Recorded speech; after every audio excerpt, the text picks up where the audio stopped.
Liam Rosenior, the incoming Chelsea coach, is speaking out right now in Strasbourg. We'll have more on that very shortly.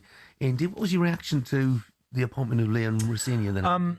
I wasn't totally staggered by it. Normally I would be, but because it's Chelsea and because the way that they are seemingly moving forward, it didn't wholly surprise me. Delighted for Liam. Clearly a smart man. Comes from good stock again. I worked for many years with his dad, Leroy, who's a great guy. So he clearly is an ambitious coach. Normally, with what he's done so far in the game, is that enough to get Chelsea? No, it's not. Do I think that they could be in the same boat as they've just found themselves in with Maresca? Yes, I do. But I sincerely hope that Liam makes a decent fist of it. I really do. He's a young man with some nice ideas. Now, all of a sudden, he's got to develop that extra layer of skin because of the of all the of everything that he does is going to be monitored top to toe, morning, noon, and night. That's not been the case at some of the clubs, perhaps where he's been, with respects to the likes of Derby and Hull and out in Strasbourg.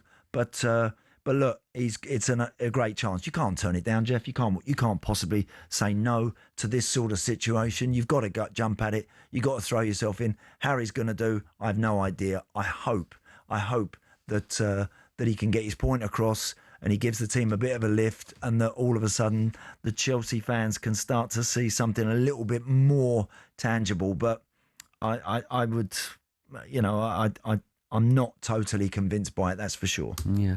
I mean, look, Wayne Rooney's been speaking. I said he called him as good a coach as he's ever worked with. The questions are, can he cope with the environment? Can he cope with the big names and probably the big egos as well? Let's hear from Liam Rosenior now. This was him moments ago speaking in a press conference at his current club, Strasbourg. We've had some really amazing moments. And in that moment, on Saturday night, I didn't know what was going to happen. What's happened since is I was given permission to speak to, for me, actually not for me, it's the truth, one of the biggest football clubs in the world, World Cup champions. It's an honour for me to be associated with a club like that. And now, on this day, it looks like I'm going to be the next manager of that football club. Yeah. Right, good luck to him. Yeah, absolutely. Good luck to him. And it's nice to see, a young manager.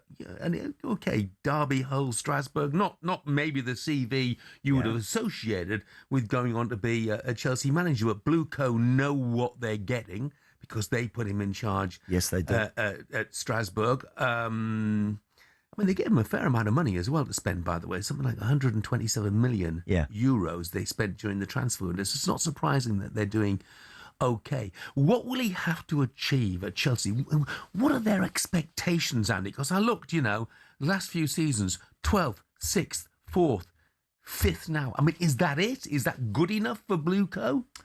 Well, with the amount of upheaval that they have at the club every year in terms of player turnover, it's very difficult to look at, I think, anyway, beyond that. I said at the start of the season about Chelsea that I think they'll be thereabouts in most of the competitions they're involved in, but I don't think they'll win anything.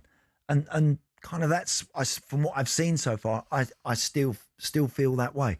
They have an incredibly young squad of players, so the notion of bringing in a young coach to kind of nurse them along, on a similar wavelength, I get all of that. I do get all of that. But Cole Palmer, Enzo Fernandez, Moises Caicedo, those guys that are operating at the top of their game or in the high levels, internationals, etc., they also need to be stimulated, Jeff. They also need to win.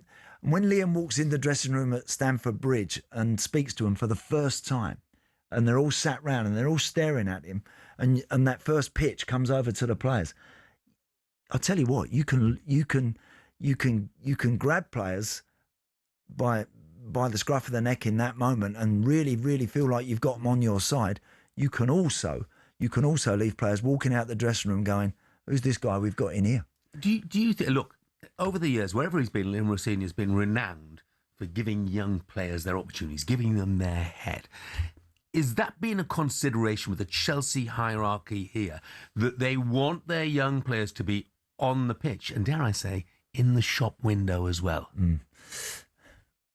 Look, there is no question that is the way that the club are going, that they will continue to turn over a vast amount of players. Some will call themselves Chelsea players without ever actually having been one, without ever actually having pulled the shirt on. The worry for me for Liam is how much he's being dictated to on that basis. I think any coach deserves the right when you walk through the door to pick the team that you feel is best prepared for your next match. If all of a sudden they're going to start dictating to him in terms of we need this player playing because in the window coming up we need him out the door, we want to give him some game time now, it will help bump his price up, it will help do this. If all of a sudden you start to get dictated to in those sort of terms, I think it can drive you mad after a while. Look, again, it's not an opportunity Liam can walk away from. He has to take it. I wish him all the very best. It's going to be very, very difficult. I suppose all he can do, Jeff, is shut himself away from all of that. He knows what's going to be going on in and around him. He knows that they're probably already going to be having interviews in a couple of months' time with their next coach, with their next manager. All he can do is focus on the here and now, what he can handle, what he can change.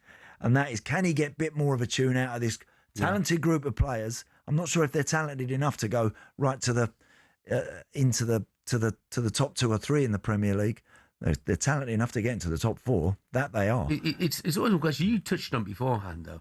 How does he cope with that environment? How does he cope with the big names, the big egos that come with a club like Chelsea? It's something that the clubs he's been at right now, talented coach as he may be, and I think certainly is actually. Yeah. You know, he's not had to cope. No. With that big club environment. Cole Palmer, since he's come back from injury, has been half the player that he was. Now that can happen.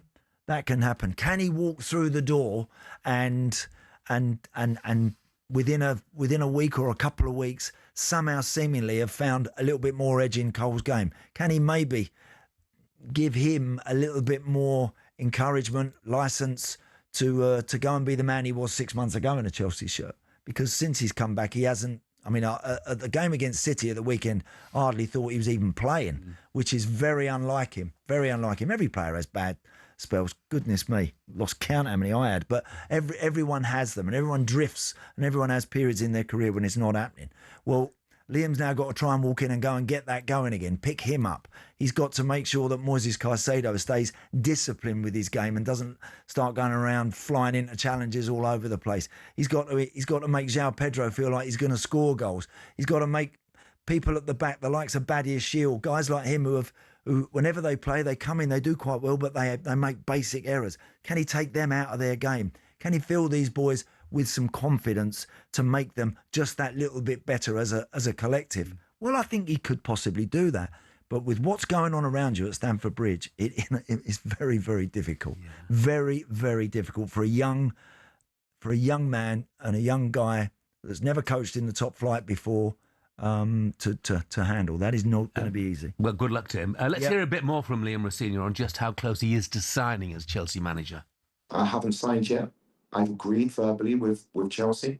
And actually, it's really important. This is different to anything anyone's ever done. Nobody's made a statement before they've signed a contract. Everything's agreed. It will probably go through in the next few hours. I want to make this clear. That's why I'm here. I'm here because I care about this club. And I felt it was right for me to answer your questions physically here today before I move on with the next stage of my career. Liam Rosenior speaking in Strasbourg. Chelsea fans, 03717 223344, the number to call to have your say. Are you convinced by this appointment?